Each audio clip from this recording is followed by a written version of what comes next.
Okay, so this kind of ties a few subjects together, this video.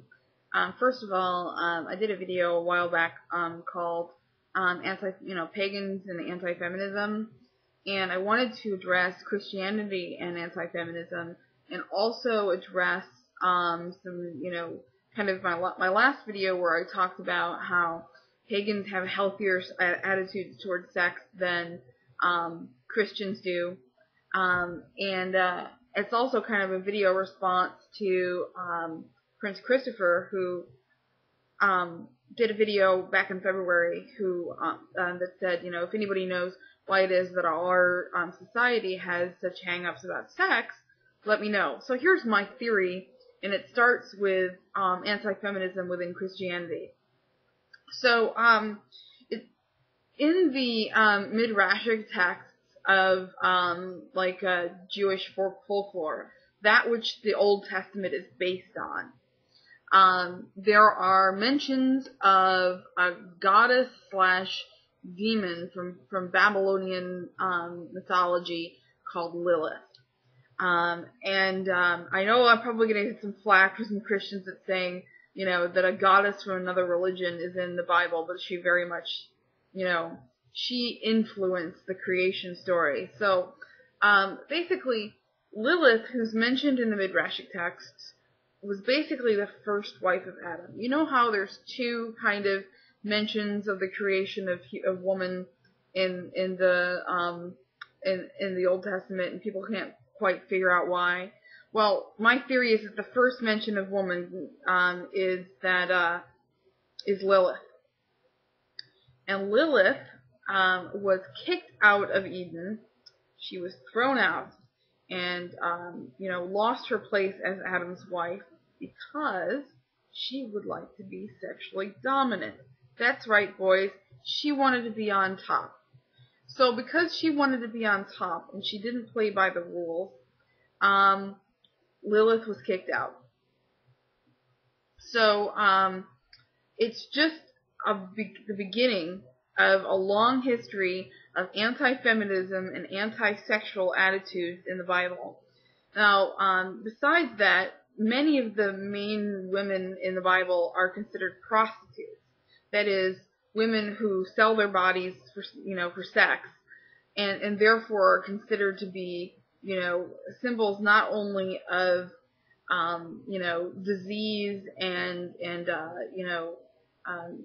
little morals, but also women are equated just with earthly beings and not with a divine presence.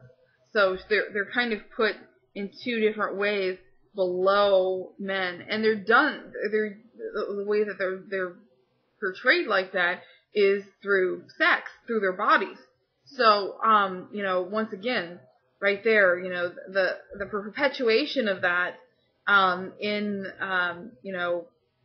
the Bible is also funny. The one woman who, one of the first women we meet in the Bible who's, divine is a virgin. She's never had sex, and that's Mary.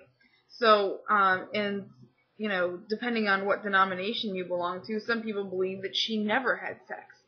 And that she always remained in this pure state. And they put this emphasis on the idea of purity having to do with, inexperience in the sexual area. To me, purity has more to do with a moral state than it does with a sexual state. But if you notice, in today's society, purity is still equated with sex. If you've never had sex, you're considered pure. If you have had sex, then you're considered unpure, especially when it comes to women. And the way that Christianity and Western culture has set this up is that women are categorized in two different fashions. Women who have sex are monstrous, and women who have not had sex and play by the rules and are subservient to men are, angels and, considered to be, divine beings in the fact that they play by the rules and are suppressed by the men like they're supposed to be. And this kind of anti-feminism, we haven't even gotten to Paul yet, And the famous quotes by Paul saying that women shouldn't be heard in the church, and it should be up to their husbands whether or not they even get educated and things like that.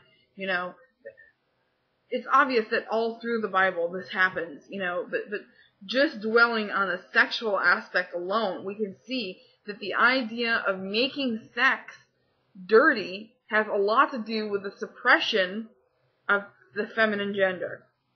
And this, of course, is something that is still going on today. We can look at more modern examples of women being equated with sex, and therefore, because they've had sex, they're considered to be lower of status, And men having sex, of course, is considered to be a good thing.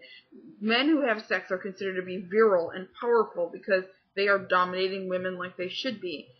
Women who have sex are considered to be impure and have, dirtied themselves and are suspect and considered to be immoral.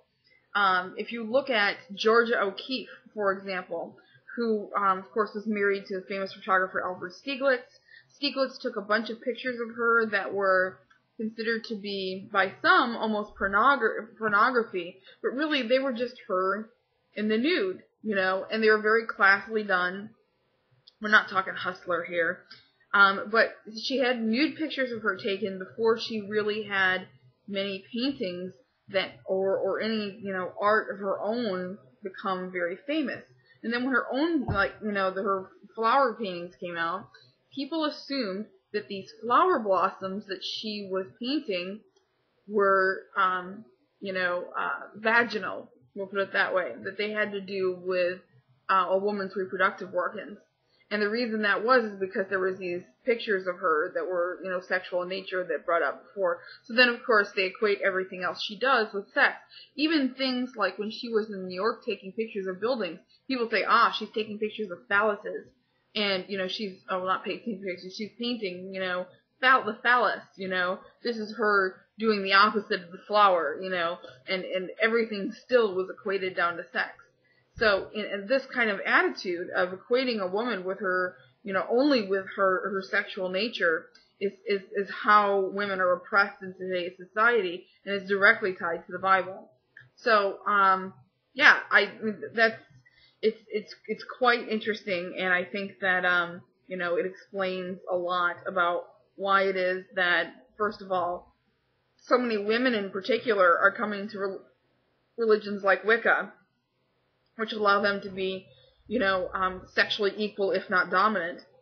And number two, why in Western society we have so many fucked up rules about sex, and how, for women to have sex before they're married is considered to be, such a horrible thing, but yet men are given high fives and stuff like that because, it's a man's job to sexually dominate women.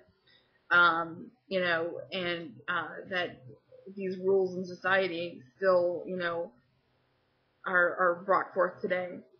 So anyway, anybody who has any insight about this, please, feel free to, include that. I just found that was interesting, how we are influenced by these ideas of sex and gender, from, Western culture, which is influenced by Christianity.